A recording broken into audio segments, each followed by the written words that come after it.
Maybe we should do a turbo conversion as well. A few moments later. Now I know why people don't fit turbos to Commodores. Since the V6, I've removed the aircon from over here. I've removed the power steering and the aircon pump was here.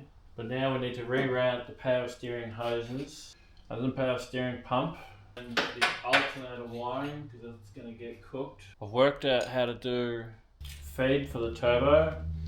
Then we need to do a return. Then we've got water.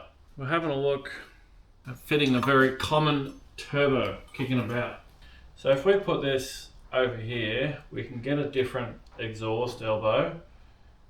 That's not a problem. We can plumb the oil in and out. But then we've got the water. So the water on this is 10 mil. The water on these hoses is 5/8. Well, sorry, 3/8 versus 5/8. We've got plenty of exit room.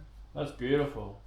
And if we run the turbo out, front man intercooler, turbo back in, do a manifold swap. So in order to do a turbo, we're going to run a custom loom and a special computer because that's the way that I'm thinking about doing it.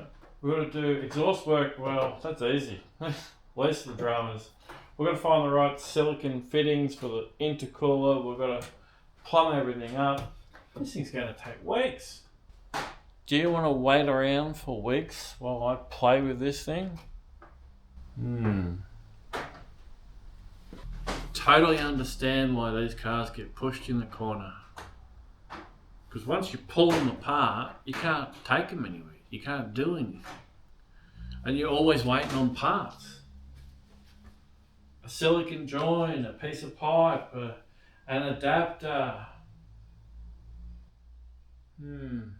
What a shame. Really was thinking it'd be nice to put a turbo on this. Put one right here.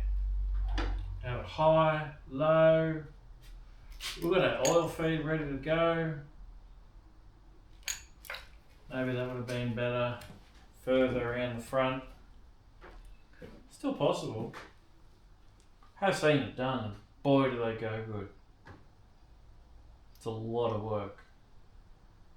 I was thinking about putting a small turbo on it, but now I think we'll just go all in.